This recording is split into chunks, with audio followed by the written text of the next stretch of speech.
Well, hello, and thank you for joining us for another one of our daily devotionals as part of our History Repeated series. This is the last one before we wrap up the series, and I'm going to be preaching on Sunday. I'm really excited about the message about the new series we're starting called Mastermind, so don't miss that.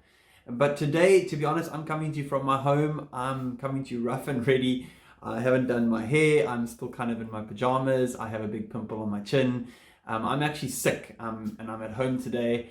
I've got sort of a bit of a chest cold, chest infection. It's not COVID-19, thankfully. I got tested and it's negative. I was a bit worried, but I'm at home and sick, and I'm not just sick. I'm tired, and to be honest, I'm sick and tired. I'm sick and tired of this COVID-19. I'm sick of being sick. I'm sick of the lockdown and all that stuff. I don't know how you feel, but I'm tired. I think my body is worn out. I think that's probably why I'm sick. It's been a difficult, long season for most of us, for many of us, in this time as we're figuring out what's going on in our world. And so I want to just read to you a scripture. It's found in the New Testament in Matthew, and I'm going to read to you from the Message version. And I love the way that this translation puts this verse. It's Jesus' words, and he says this: "Are you tired, worn out, burned out on religion?" He says, "Come to me. Get away with me, and you'll recover your life. I'll show you how to take a real rest. Walk with me and work with me. Watch how I do it. Learn the unforced rhythms of grace. I won't lay anything heavy or ill-fitting on you. Keep company with me," says Jesus, "and you'll learn to live freely and lightly." Man, what incredibly powerful words. Words that I certainly know I needed to hear today. Are you tired? Are you worn out? Yes. And I don't even really want to unpack this verse. I think just let the words of Jesus speak to you wherever you're at, whatever season you're or situation or circumstance you find yourself. Let these words speak to your heart, speak to your soul, speak to your body today. Jesus says, "Come to me."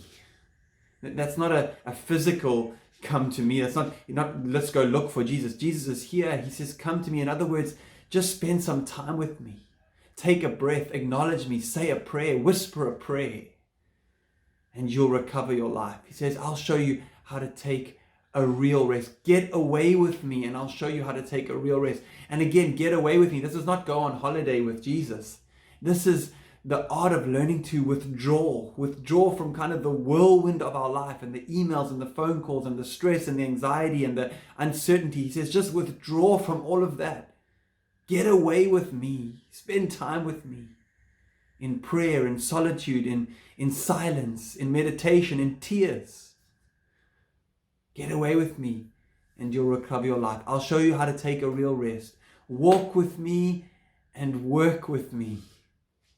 I love this idea. Jesus was a walker. I mean, he walked places and he walked with his disciples. And I imagine so much of the relationship and the connection and the conversation happened while they were walking. Walking is not running. This is not about, getting your fitness points or getting your cardio in for the day. This is about walking. There's a rhythm to it. There's a kind of, it's almost like moving meditation. Walk with me and work with me. And I think what Jesus is saying is, work with me. Don't resist what I'm trying to do in your life. And I think so often I do that. It's like I'm either not listening to God or I'm kind of resisting by trying harder or by rushing to some kind of solution or application. And God's saying, don't resist what I'm doing. Work with me. I'm doing something even in this season, even though you're sick, even though it's COVID-19, even though the churches are closed, even though the stuff's going on. I'm doing something in you. And so often we miss it. We don't ask the question, God, what might you be trying to teach me in this moment, as painful as it might be? Walk with me and work with me. Watch how I do it. Learn the unforced rhythms of grace. This journey of faith, of being a follower of Christ, it's unforced. It requires effort. It requires work for sure, but it's not something that is forced. It's unforced. It comes from the grace of God. He says, "I won't lay anything heavy or ill-fitting on you." Oh Lord, I pray that prayer. Please it feels like things are heavy right now. It feels like it's ill-fitting. It's not comfortable. Lord, take that burden from us. We're not strong enough to carry it, but you are. And then finally, the last words, he says, keep company with me. Keep company with me. That's about being mindful of whose company we keep. Bad company corrupts good character. Who are we spending time with? Whose voices are we allowing into our minds and into our hearts? Is it voices that are pulling us away from the things of God, pulling us backwards towards unhealthy ways of thinking or believing, towards cynicism or negativity or patterns of behavior that are not God-honoring or helpful? Keep company with me, with God, with Jesus. And here's the promise. And you'll learn to live freely and lightly. That is my desire for myself, for you, for anyone who's watching this video, that we would live freely and lightly because of the promises of God, because of what Christ has done for us. So if you're tired and you're worn out, may this verse be a deep encouragement to you today. Thanks for tuning in, and we'll see you all on Sunday.